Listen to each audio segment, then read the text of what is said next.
Chapter 8 class 10th का chapter 8 बताने वाला हूँ, introduction to trigonometry.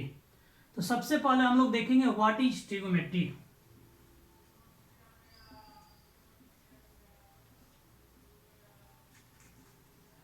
What is trigonometry?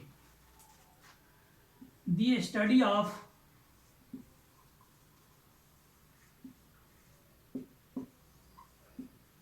relationship between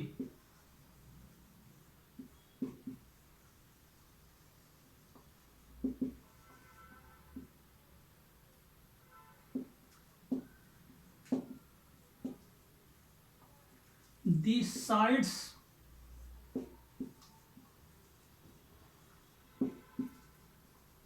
and angles of a triangle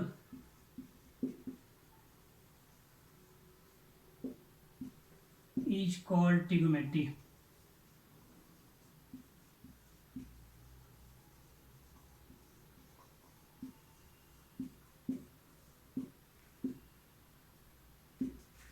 trigonometry क्या है? The study of relationship between the sides and angle of A triangle is called trigonometry. मतलब किसी भी triangle का angle और side के बीच में जो रिलेशन होता है उसके स्टडी को ही क्या बोलते हैं? ट्रिग्नोमेट्री बोलते हैं। चलिए तब देखते हैं राइट एंगल ट्रायंगल के बारे में।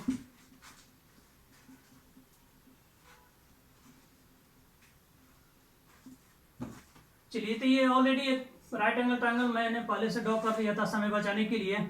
तो क्या आप बता सकते हैं इस राइट एंगल ट्रायंगल में हाइपोटेनस, परपेंडिकुलर और बेस कौन होगा? आपको बताना है इसमें हाइपोटेनस, परपेंडिकुलर और बेस कौन कौन सा होगा।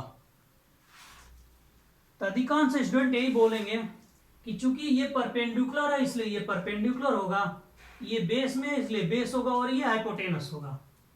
नहीं, लेकिन ऐसा नहीं होता। ये परपेंडिकुलर भी हो सकता है, बेस भी हो सकता है, ये बेस भी हो सकता है, परपेंडिकुलर भी हो सकता है।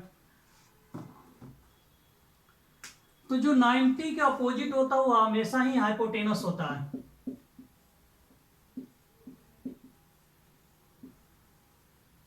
हमेशा क्या होता है? हाइपोटेनस होता है। अब ये परपेंडिकुलर बेस डिसाइड होगा, डिपेंड करेगा कि आप किस एंगल को ले रहे हैं। अगर सपोज के लीजिए आप इस एंगल को ले रहे हैं, थीटा मान लिया एंगल सी को, तो इस एंगल सी से जो जुड़ा हुआ साइड होगा हाइपोटेनस के अलावे वो एडजेसेंट साइड होगा।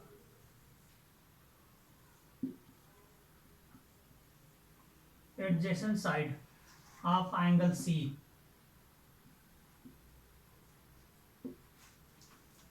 सी के लिए एंगल ए का एडजेसेंट नहीं, adjacent side of angle C. C के लिए पढ़ा रहा है, थीटा के लिए पढ़ा रहा है। और जो इस एंगल के अपोजिट में होगा वो अपोजिट साइड होगा।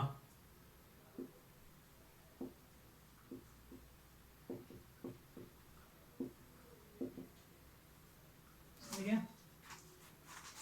तो ये हो गया, ये एडजेसेंट। और एंगल ए के लिए ये एडजेसेंट साइड होगा और ये अपोजिट साइड होगा। अब देखिए, तो जिस एंगल को आप कंसीडर किए हैं उसके जो अपोजिट होगा वही हमेशा परपेंडिकुलर होता है और जो एडजेसेंट साइड होगा वो हमेशा ही बेस होता है। तो एंगल सी के लिए ये परपेंडिकुलर होगा और ये बेस होगा। एंगल ए के लिए ये अपोजिट है इसलिए ये परपेंडिकुलर होगा और ये एडजेसेंट है इसलिए ये बेस होगा। हाइपोटेनस तो फिक्स रहेगा 90 का अपोजिट। तो फिलहाल एंगल सी के लिए देखते हैं। एंगल थीटा के लिए तो ये जो अपोजिट होगा वो परपेंडिकुलर हो गया और ये बेस हो गया। इसको बी लेते हैं और ये P for perpendicular, H for hypotenuse. समझिए। अब इस इंट्रोडक्शन के अंदर सबसे पहला टॉपिक जो आपको पढ़ना है ट्रिग्नोमेट्रिक रेशियोज। सबसे फर्स्ट में जो पढ़ना है वो trigonometric ratio.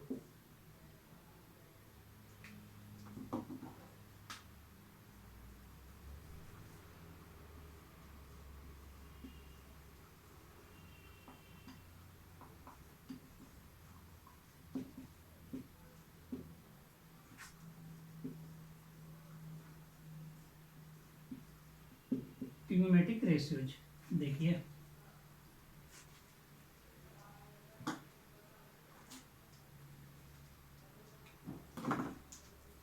There are 6 trigonometric ratios. There are 6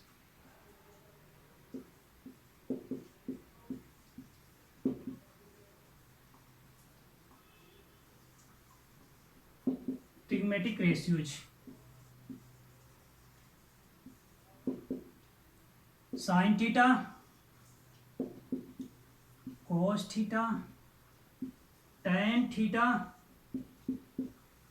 cot theta, sec theta and cosec theta. ये 6 trigonometric ratio, sine cos tan cot sec and cosec, इसको याद कर जाएंगे. इसी से रिलेटेड आपको प्रॉब्लम पढ़ना है फर्स्ट एक्सरसाइज में. Sine cos tan cot sec cosec. अब देखिए इसको कैलकुलेट करने का फार्मूला, इस राइट एंगल ट्रायंगल में साइन थीटा कोस थीटा सारे ये जो 6 ट्रिग्मेटिक रेशियो उसको कैलकुलेट करने का फार्मूला, तो फार्मूला ये रहा.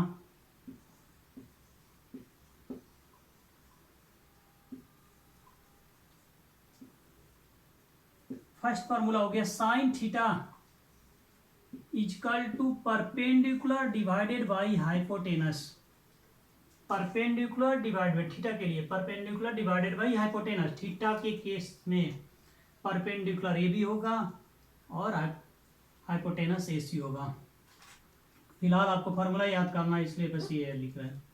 Second cos theta equal to base divided by hypotenuse.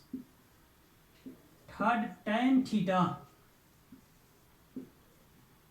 Is equal to perpendicular divided by base. Fourth number cot theta.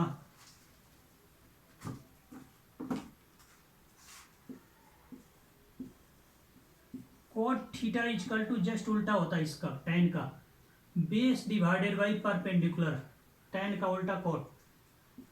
Fifth number में सेक थीटा. सेक जो होता है कोस का उल्टा होता है, हाइपोटेनस डिवाइडेड बाई बेस. और 6 नंबर में कोसेक थीटा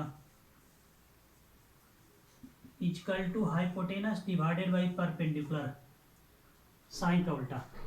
तो ये 6 फार्मूले हुए.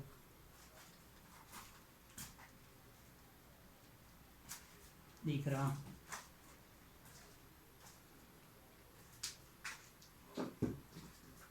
तो फर्स्ट एक्सरसाइज में इन सारे फार्मूला का यूज करके आपको प्रॉब्लम बनाना है. उसके अलावे राइट डाउन करेंगे इसको.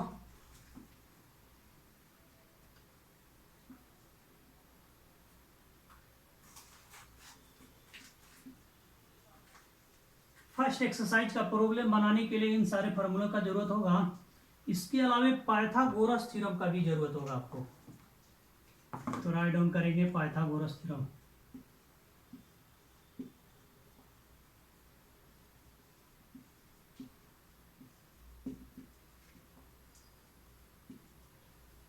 पाइथागोरस थ्योरम पहले से भी आप पढ़े हैं. पाइथागोरस थ्योरम होता है perpendicular square plus base square is equal to hypotenuse square. तो प्रॉब्लम बनाने के लिए सारे फार्मूलों को जो 6 फार्मूला है और इसका जरूरत होगा फर्स्ट एक्सरसाइज के लिए.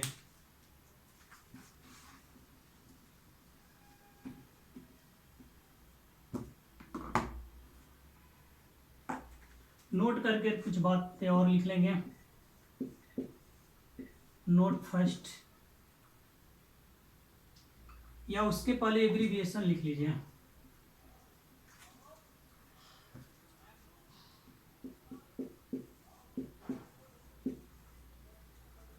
एब्रीविएशन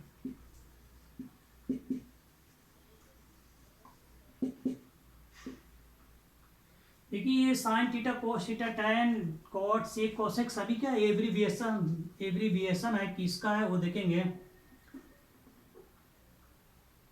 तो फर्स्ट जो होता है साइन,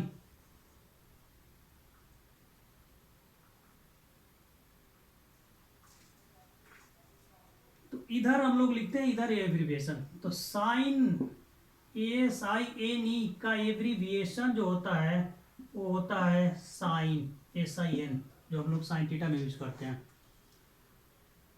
कोसाइन, इसी में को लग जाएगा, CO, इसका एब्रीविएशन कॉस होता है। टेंजेंट का एब्रीविएशन टेन होता है। को टेंजेंट, इसमें को लग जाएगा, इसका एब्रीविएशन जो होता है, थोड़ा जगह बचाना है, थोड़ा ऊपर लिखे हैं, को टेंजेंट, इसका होता है कॉट। सेकेंड का एब्रीविएशन होता है सेक, सेकेंड का एब्रीविएशन होता है सेक, और इसमें को लग जाएगा तो को सेकेंड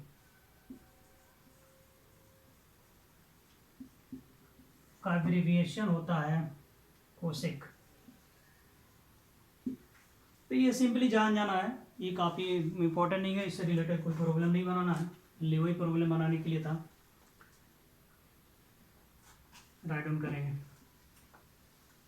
तो एब्रीविएशन के बारे में कभी आपको पूछ दिया जाएगा तो बस जानना है।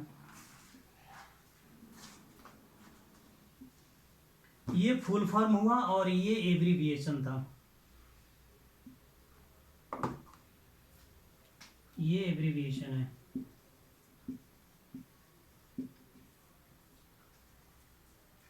नोट करके लिखेंगे।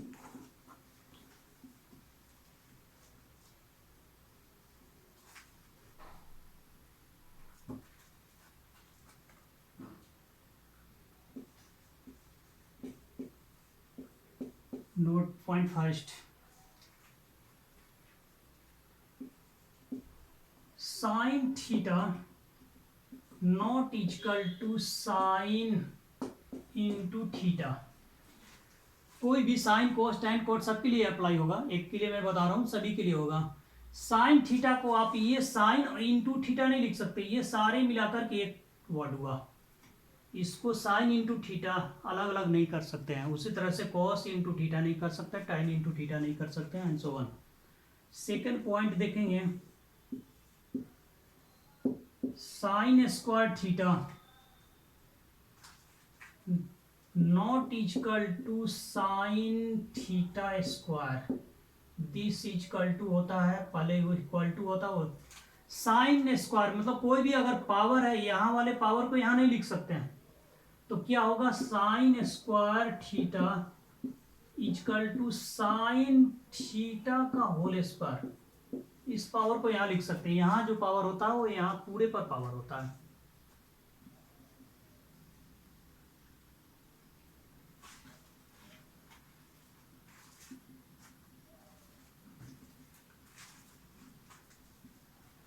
थर्ड पॉइंट लिखेंगे, -1 से ग्रेटर, -1 से greater equal to sine theta less than equal to 1। मतलब साइन थीटा का जो वैल्यू होता है हमेशा -1 से 1 के बीच में होता है, डेट मीन्स मैक्सिमम वैल्यू 1 होता है, मिनिमम वैल्यू -1 होता है। उसी तरह से कॉस थीटा भी होता है, कॉस थीटा -1 से ग्रेटर इक्वल टू और less than equal to 1। Sine theta और कॉस थीटा का मैक्सिमम वैल्यू 1 होता है, मिनिमम वैल्यू -1 होता है। Sec tan cot sec cosec -∞ से +∞ होते हैं। तो फर्स्ट चैप्टर 8 का जो हम लोग को इंट्रोडक्शन में जो पढ़ना है, फर्स्ट एक्सरसाइज के लिए इतना ही पढ़ना है, जिसमें 6 फार्मूला काफ़ी इंपॉर्टेंट है और एक पाइथागोरस थ्योरम का यूज होगा। ये छोटी छोटी बस बातें जान जानी है, उन 6 फार्मूला का यूज करके और पाइथागोरस थ्योरम का यूज करके एक्सरसाइज फर्स्ट बनाना होगा। तो आज इतना ही रहने दिया जाए, अगले क्लास में हम लोग इसका प्रॉब्लम करेंगे। तो इसी तरह का और वीडियो देखने के लिए चैनल को सब्सक्राइब कर लीजिए। Thanks to all of you.